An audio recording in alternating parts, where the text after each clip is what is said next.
Hello, thank you for joining us on this episode of Sports Bets for Free. My name is Scott Jenkins, your host, just a local sports bettor here in Phoenix, Arizona. And hopefully today with our bets and your bets, it's going to be another profitable day for you. College football round robin as we continue. We've done the Big 12. We've done the ACC. Now we're going to do the Big 10. We are going to throw one wrinkle here in the Big 10. We have to include Notre Dame in here as well, as they are one of the few independents. So just FYI, I know they're not in the Big 10. Please don't message me and send a bunch of comments saying they're not in the Big 10. I am well aware. We had to put them somewhere. Probably shouldn't put them with the ACC, but we'll get them here with the Big 10. So let's go through the Big 10 and let's look at the teams that are really realistically have chances to win this conference, right? So Ohio State, obviously, best returning defense probably out of anybody. Question mark is going to be, I don't know, Will Howard, quarterback? Really? That was the best thing we could come up with? Jack Sawyer, finally getting his chance to be the man. Denzel Burke. Jack Sawyer a few years ago was the #1 overall recruit, by the way, as well. On this one, Caleb Downs transfers over, gets paid a boatload of money to come over. Like I said, I didn't understand how Will Howard beat out Devin Brown, Lincoln Clinton, and Aaron Nolan. Aaron Nolan, I can see, and Julian Sayin, the transfer that originally signed with Alabama. Sayin was supposed to be pretty dynamic. They've got Quishon Jenkins from Ole Miss, Trayvon Henderson, who can stay, injury-free for about 4 games. Is normally what he does. They are loaded everywhere except what? Quarterback, right? I mean, they're loaded at wide receiver again. True freshman Jeremiah Smith, by the way, folks, if you have not seen him, you need to watch him. Like, it's that serious. Igbuka again, he's solid as hell. Obviously, Marvin Harrison no longer there, but I'm telling you, they're loaded everywhere except the one position that you need in order to win. You need to win it all, and you need to win the Big Ten. And unfortunately, their coach, we don't know about Ryan Day. Ryan Day was fabulous when he wasn't making all the calls. Right? When Urban Meyer was there, everybody thought Ryan Day was the next coming. Now that he's been in charge, how many losses to Michigan in a row? The big game that they play all season long, there's 2 of them, right? They're at home against Michigan. I think they're going to get a reprieve this year in that game. On the road at Oregon. That is going to be an absolute bloodbath out there at Oregon. Anyway, so let's start off with Ohio State here. I don't think they're winning the division. In fact, we're taking the Oregon Ducks. We're just going to kind of throw out some teams. We'll give you this who we think is going to finish where before we get out, but we really, Ohio State's going to be a good team. They're making the college football playoff. They're minus 650 to do so at a lot of shops. They're going to make the playoff unless, I don't know, they lose 3 quarterbacks. But let's look at the schedule. Then we'll take a look at the win total and all that kind of fun stuff as well, because that's what we care about, right? We want to make some money.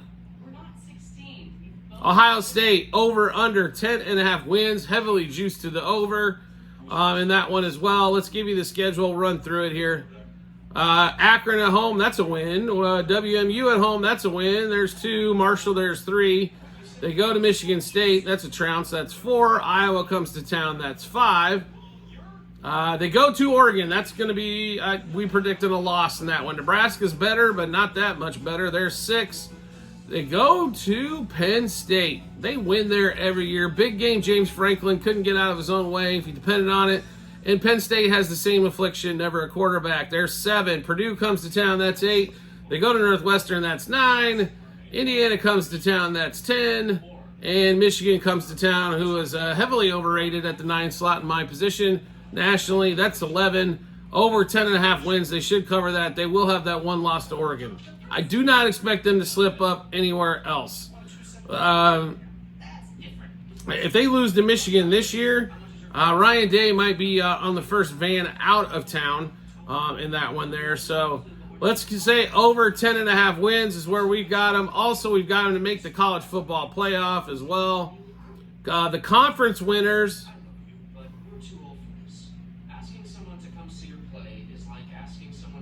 Big Ten, I mean, Ohio State's at plus 150.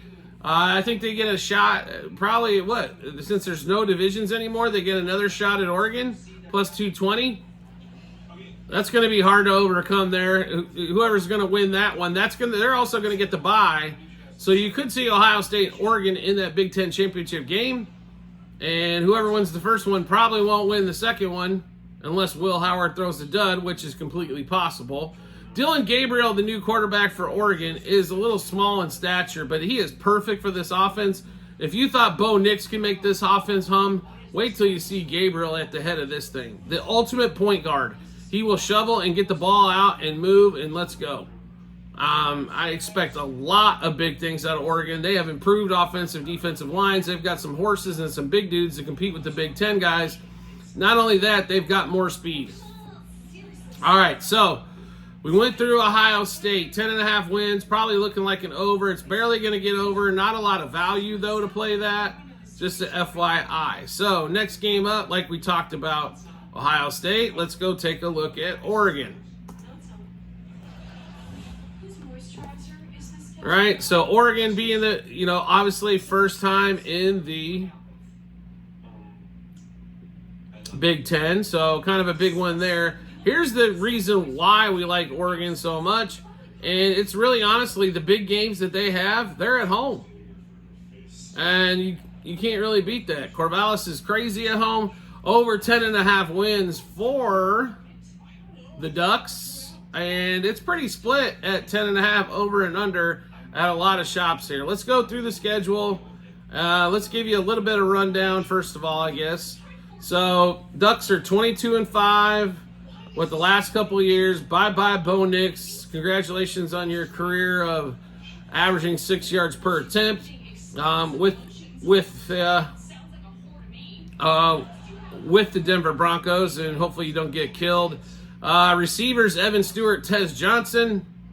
Whittington and Jordan James in the backfield. And they've got 3 starters coming back on the offensive line.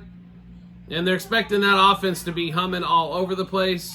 You know what I mean? So the issue is going to be 4 starters coming back on the defensive side of the ball in that one there. So they did get some nice transfers in, though. So let's take a look at the schedule, and we'll go through the win total one more time. So Oregon, week 1. Idaho, that's a win. Boise State just announced today Mekhi Nelson is not going to start this year, is not going to be their starter from the get-go. That's the guy that has actually enough talent to compete with Oregon, and they're not even starting him. So, win for Oregon. There's 2. They go to Oregon State. That game will be tough, but they should get a win there. Quarterback dominance on that one. There's 3. They go to UCLA. There's 4. Michigan State comes to Oregon. There's 5. Week 6, that's the big game. Ohio State, we're counting it as a win. That's 7. They go to Purdue. That's 8. Illinois comes to town. 9. They go to Michigan. They should trounce them. There's 10. Maryland comes to town. There's 11. Oregon goes to Wisconsin. Now, that can be a tough place to play. Wisconsin does not have near the horses enough. That's 11. We think there's a good possibility they go perfect 12-0 during the regular season as they got Washington at home to finish it up. Jeb Fish will have that Washington team ready to go in a couple years. Needs to get a quarterback up there again after Penix left for the NFL. So, over 10.5 wins for the Ducks. Hammer it. It doesn't get much simpler than that.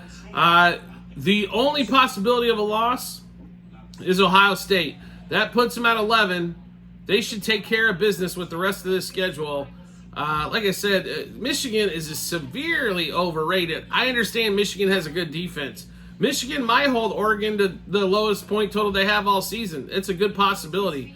But I don't see them scoring a bunch on Oregon. So, like I said, 11 win floor, 12 win ceiling for the 12 games is kind of where we have Oregon in that one.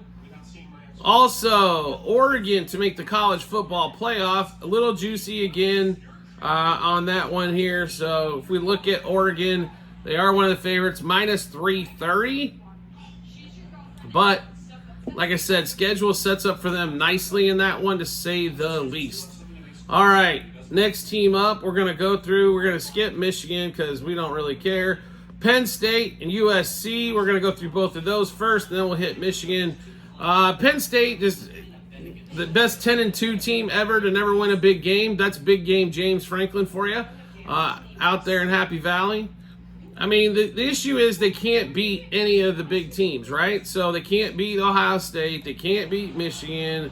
I mean, what are you supposed to do? I mean, if you can't win those games, what games are you going to win? Well, you're going to win probably most of everything else, right? So, but unfortunately for them, just not enough wins against the big teams in order to make a big run. So, we do like Penn State, their season this year. I think they're going to have a great season. I think they have a fabulous chance at 10-2 one more time. And I think they've got a chance to make. I think you're going to see probably 3, maybe 4 teams from the Big Ten make it into the CFB playoffs. I don't think they're going to be running around for teams out of all these small conferences and non-power fours. I just don't see it. And so on that one, I think they're going to take the teams that from the bigger conference, because they're going to make more competitive games. Over at 9.5 is the win total, heavily juiced to the over for Penn State. Let's run through the schedule. It all boils down to their quarterback. They've got a good defense again. They can run the ball. Decent skill position players and a good O-line. The question is, can Allard do the job? So let's get rolling through the schedule. West Virginia on the road. West Virginia will be a top half team in the Big 12. Penn State should be able to handle them, but I do expect a close one there. It might be worth one of those West Virginia plus the points. Numbered second game up, Bowling Green coming to home. That's a win. There's 2. Kent State comes home. That's 3. Illinois comes to the house. 4. UCLA comes to the house. Good luck. There's 5. Penn State goes to USC. This one here, if they can limit USC's offensive firepower, they've got a chance. If they can't, let's say USC squeezes 3 touchdowns early, USC could run this thing into the ground. So we'll mark it questionable. They go to Wisconsin. They always handle Wisconsin. There's 6. Ohio State comes to town. That's a loss. Then Washington comes to town. That's a win. 7. They go to Purdue. 8. They go to Minnesota. 9. And Maryland comes to town. There's 10. 10, even if they stumble to USC. No Michigan on the schedule.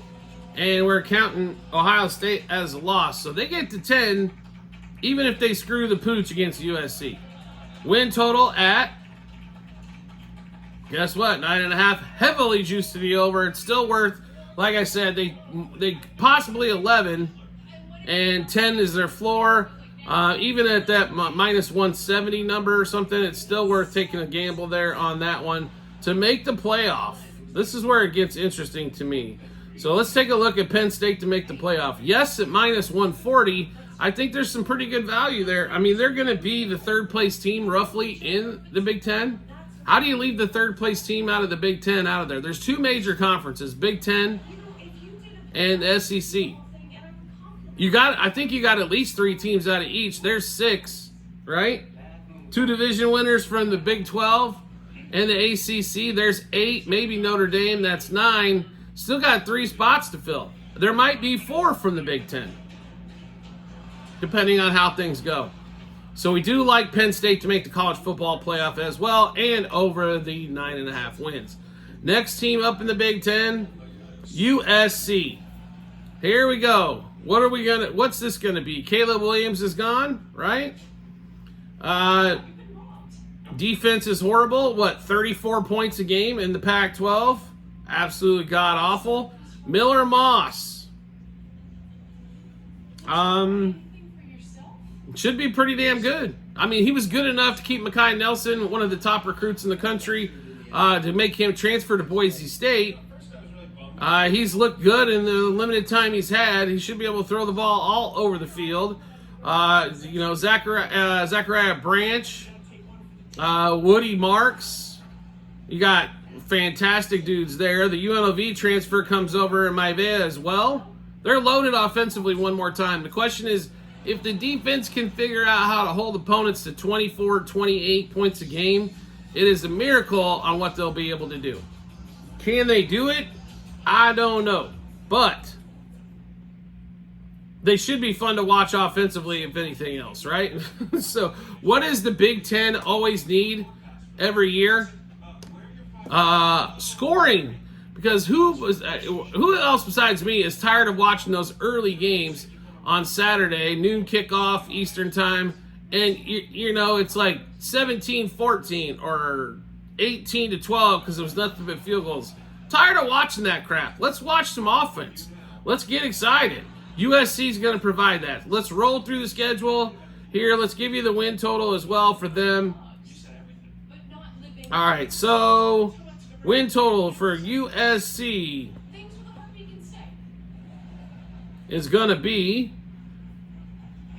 7.5. Pretty low number for them, right? And it's juiced a little bit to the under. Let's take a look at the schedule and see where we fall. All right, week 1, they go to LSU. This is a brutal game for them.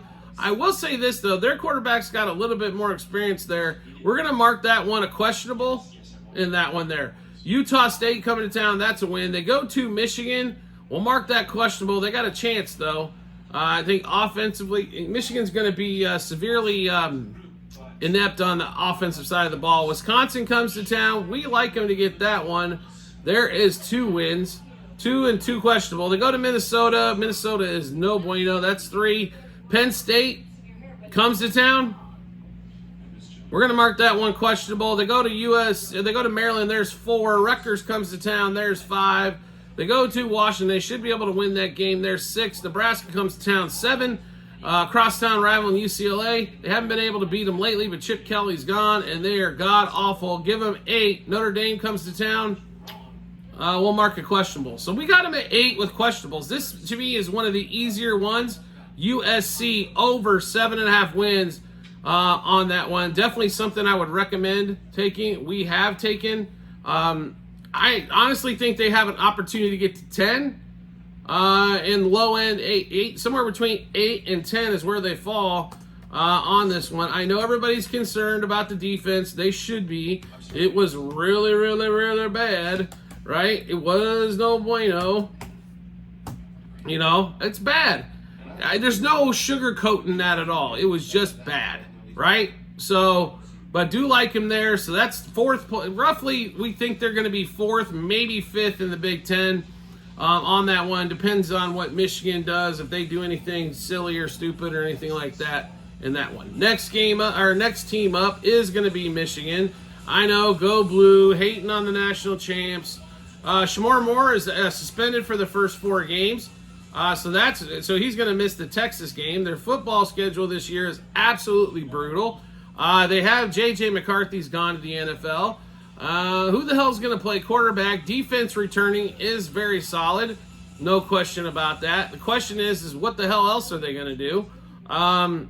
It's going to be interesting on this one. They're at 8.5 wins, heavily juiced to the over. And I'll be honest with you, looking at this schedule, I don't know if they got enough to get to 8, to get to 9. So let's take a look at it. Arkansas State comes to town. There's 1. USC game, we talked about that. I'm sorry. Well, why don't we start off with the first game, actually, which is Fresno State. That should be a win. There's 1. Texas comes to town. They're losing that one unless Quinn Ewers, Archie Manning, and the rest of everybody else is hurt too. Texas is losing running backs like I lose pairs of socks or single socks, but should be enough there to get that done. So 1-1. Arkansas State comes to town. There's 2 wins. They go to USC. That's questionable. Minnesota comes to town. 3. They go to Washington. That is a tough game going to Washington on that one. We'll mark that one questionable. Illinois, they go there. That's 4 wins. Michigan State comes to town. Are you kidding me? There's 5. Oregon comes to town. That's a loss. Michigan goes to Indiana. That's 6. Northwestern, 7.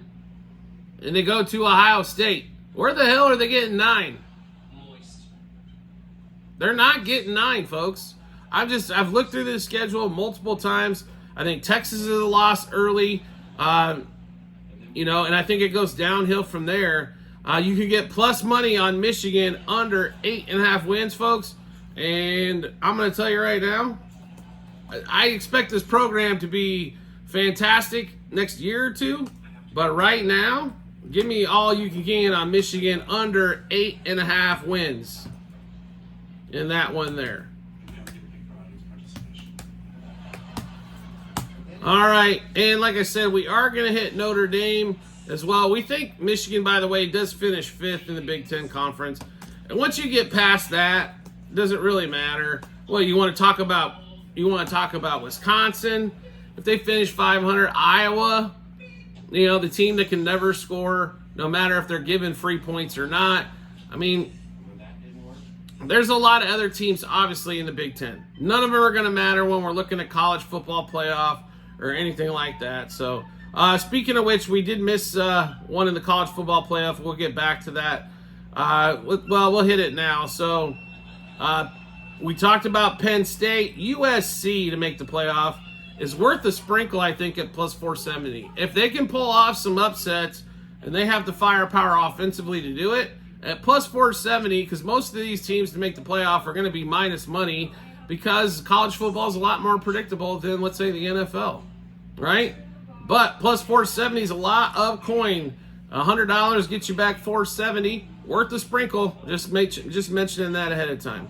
So Notre Dame is who's up next. Notre Dame's supposed to be pretty damn good. Lincoln Riley coming over from Duke. On that one there, he's supposed to be the real deal. He was good at Duke when he was healthy. Notre Dame ranked in the top 10. Currently, they are minus 170-ish to make the college football playoff as well. All right, their win total at 10.5, heavily juiced to the under. Let's go take a look at Notre Dame's schedule. It really is going to boil down to just a few weeks for them on this win total.